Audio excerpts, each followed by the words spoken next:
সহকর্মী এবং অন্যান্য সুধী সবাইকে জানাচ্ছি আমার পক্ষ থেকে আন্তরিক সালাম। আসসালামু আলাইকুম ওয়া রাহমাতুল্লাহ।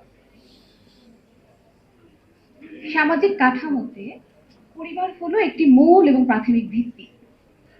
এই ভিত্তি যত মজবুত হবে সেই সমাজটা তত সুন্দর ও মজবুত হবে।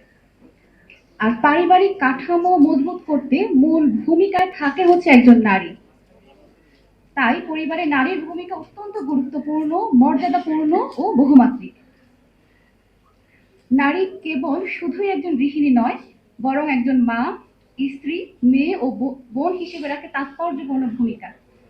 নারীর এই ভূমিকাকে ছোট করে দেখা বা অবমূল্যায়ন করা সেই সমাজের জন্য আত্মঘাতী তুল্য। আমরা সুপারিশে দেখতে পেয়েছি কিছু কিছু জায়গায় নারীদের অগ্রগতির পথে পারিবারিক দায়িত্বকে বাধা হিসেবে চিহ্নিত করা হয়েছে। তাই আমাদের প্রথম দাবি, এমন মোটিভেশন দেওয়া বন্ধ করতে হবে যা নারীকে পরিবার বিমুখ করে তোলে। অথচ কোরআন এবং হাদিসে নারীর ভূমিকাকে মর্যাদাপূর্ণভাবে মূল্যায়ন করা হয়েছে। একজন মা হিসেবে নারীর ভূমিকা কেমন হবে তা অনেক একটা হাদিস অনেক চমৎকারভাবে বলা হয়েছে। সেখানে প্রশ্ন করা হয় যে আমার সর্বাধিক সেবাযোগ্য ব্যক্তি কে? সেখানে রাসূল সাল্লাল্লাহু আলাইহি সাল্লাম উত্তর দেন, তিনবার বলেন তোমার মা, এরপর বলেন তোমার বাবা। মা হিসেবে নারীর দায়িত্ব সন্তানদের লালন পালন, তার নৈতিক ও ধর্মীয় শিক্ষা দেয়া। আর একজন স্ত্রী হিসেবে নারীর ভূমিকাটা কেমন হবে তাও ইসলাম অনেক সুস্পষ্ট করে বলা হয়েছে। স্ত্রী পরিবারের শান্তি, স্নেহ ও সহযোগিতার প্রতীক। আল কোরআনে বলা হয়েছে, তিনি তোমাদের জন্য তোমাদের মধ্য থেকেই স্ত্রী সৃষ্টি করেছেন যাতে তোমরা তাদের নিকট প্রশান্তি পাও। সূরা রূম 21 নং আয়াত। একজন স্ত্রী হবে স্বামীর সহযোগী, সংসার পরিচালনার একান্ত অংশীদার।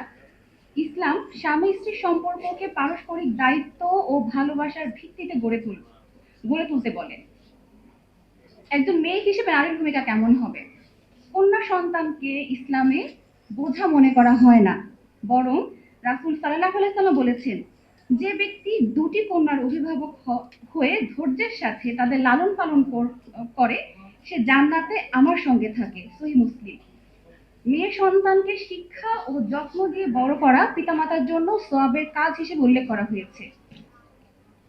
একজন বোন হিসেবে নারীর ভূমিকা, বোন হিসেবে একজন নারী পরিবারের ভালোবাসা, সহযোগিতা এবং সম্পর্কের বন্ধন সুদৃঢ় করতে গুরুত্বপূর্ণ ভূমিকা রাখে। তাই আমাদের দাবি, পরিবারে পুরুষ হবে পরিবারে নারী পুরুষ হবে হচ্ছে পরস্পরের পরিপূরক। নারীকে পুরুষের প্রতিপক্ষ হিসেবে দাঁড় করিয়ে পরিবারগুলোকে আমরা অস্থিরতার দিকে ঠেলে না দিয়ে প্রশান্তির উৎস বানাবো। আমার দ্বিতীয় যে পয়েন্টটা ছিল সেটা হলো যে নারীর উত্তরাধিকার আইন। ইসলামে নারীর উত্তরাধিকার অত্যন্ত গুরুত্বপূর্ণ এবং সুস্পষ্টভাবে নির্ধারিত। কোরআন এবং হাদিসের আলোকে নারী কিভাবে, কতটুকু, কোথায় উত্তরাধিকার পাবে তা নির্ধারিত। আমরা জানি যে একজন নারী যেই উৎস থেকে তার সম্পত্তির মালিক হতে পারে। একজন নারী মূলত 6টি উৎস থেকে সম্পত্তির মালিক হতে পারে।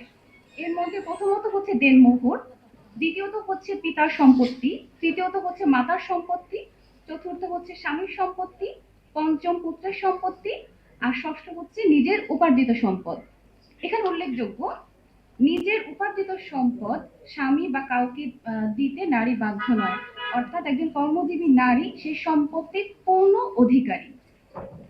আরেকটি উল্লেখযোগ্য বিষয় হচ্ছে, একজন মৃত ব্যক্তির সম্পত্তিতে 12টি অংশীদার থাকে। এর মধ্যে 4জন হচ্ছে পুরুষ এবং 8জনই হচ্ছে নারী। একজন নারী যেভাবে সম্পত্তির উত্তরাধিকার পায়, যদি সংক্ষেপে বলি, একজন মা যেভাবে সম্পত্তিগুলো পেয়ে থাকে, সন্তানের মৃত্যু হলে মা 6 ভাগের 1 ভাগ পাবে যদি মৃতের সন্তান বা ভাই বোন থাকে। আর যদি না থাকে তাহলে মা পাবে হচ্ছে 1/3। স্ত্রী যদি স্বামীর সন্তান থাকে তাহলে স্ত্রী পাবে হচ্ছে 1/8, সন্তান না থাকলে পাবে 1/4। কন্যা, একমাত্র কন্যা হলে সে হচ্ছে সম্পত্তির অর্ধেক পাবে, একাধিক কন্যা হলে সে পাবে হচ্ছে 3/2।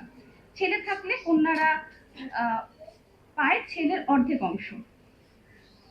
আর একজন বোন হিসেবে নারী যেই সম্পত্তিগুলো যেভাবে পেয়ে থাকে সেটা হলো ভাই না থাকলে একমাত্র বোন হলে অর্ধেক পাবে, একাধিক বোন হলে 3 ভাগে 2 ভাগ পাবে, আর ভাই থাকলে তারা পুরুষের জন্য দ্বিগুণ অনুপাতে ভাগ করে নেয়।